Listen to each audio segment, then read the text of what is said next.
Okay, so the video will be in parts. I just went over the introduction, and I'm going to, start with chapter 5, and we are at page 189 and 90. If I'm looking off to the side, I apologize about that. The very first slide, the gambling addiction slide, talks about how gambling has been socially acceptable. There was a time when gambling was not socially acceptable. When you were a gambler, you were not looked upon and or highly favored. We're going to look at the criteria of pathological gambling. Again, we have made a transition since the publishing of the textbook, and now gambling has its own section in the textbook in the DSM-5, and gambling is seen as its own disorder. And we're going to look at how that has come to fruition and what people had to do to get the APA to accept it. We're going to also look at what gambling, eating disorders, pornography, what these addictions share. And they are all behavioral based. They're a part of our everyday life, and they involve things that bring us pleasure. Sex brings us pleasure. Eating brings us pleasure. Gambling gets those dopamine and serotonin moving in the brain.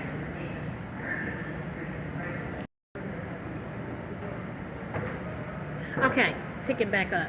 So we're going to also look at what do these addictions that we're talking about in these behaviors in chapter 5, what do all of them have in common with the addiction spectrum?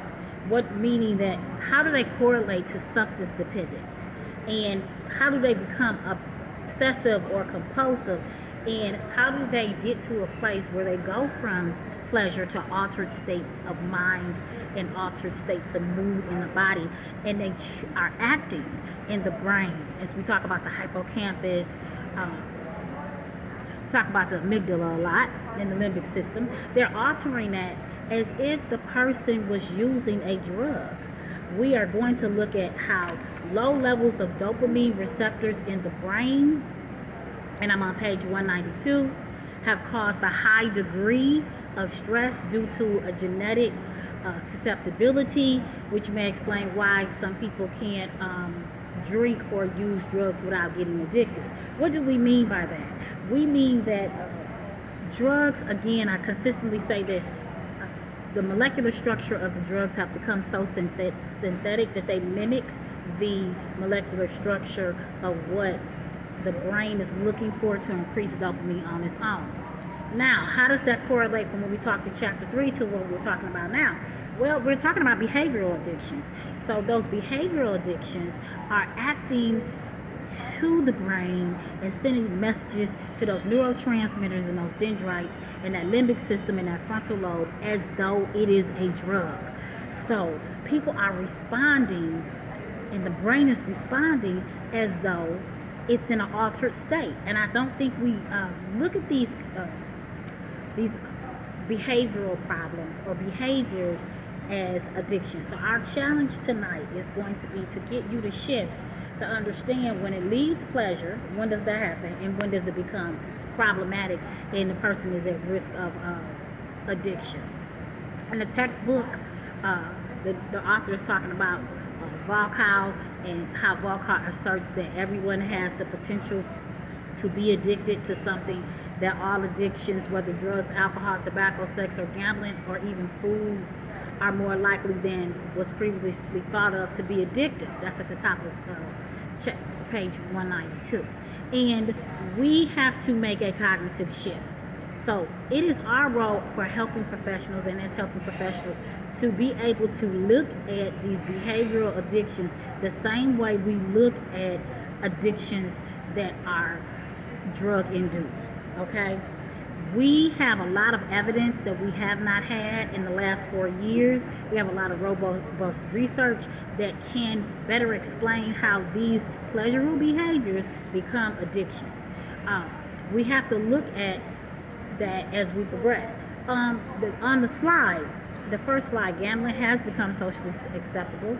Pathological gambling is now seen in the DSM-5.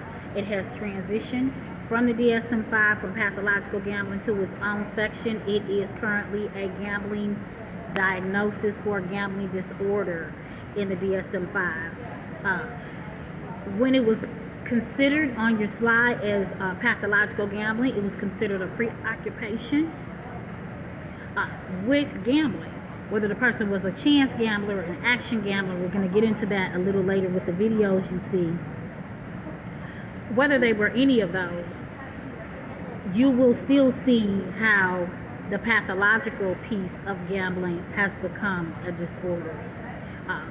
There's some statistics that in 2018 it cost to the economy $54 billion. We have to admit that gambling is alluring. You don't have to go to a casino and gamble. You don't have to go to a corner liquor store and gamble. You can just pick up your phone and you can gamble away. And so we have to look at that. We have to also look at how problem gamblers affect people over the course of life. Meaning that there are elderly who are part of the problem gambling community. A lot of elderly people go on tours and bus trips, and they go to casino trips, and I think we see that as the elderly having a great time with other elderly people, but that can create a gambling problem for them, and it has. And it's even worse now, because if they are savvy enough to have a cell phone, they don't have to go on the gambling trips, as we know with COVID-19 and the pandemic. They can just pick up, again, the cell phone. Okay? 90% in the video that you'll see of people who are diagnosed with gambling disorder, 90% of them will not seek treatment. Only 10% of the population that is diagnosed with gambling disorder will seek treatment. At this point in time in the video, I'm going to pause because there is a link that is listed below. That link is to Dr. Dawn-Elise Snipes' video that is entitled The 9 Signs of Gambling Addiction and Treatment Strategies. I'm going to pause because I would like for you to watch it, and then I'm going to come back and highlight the video.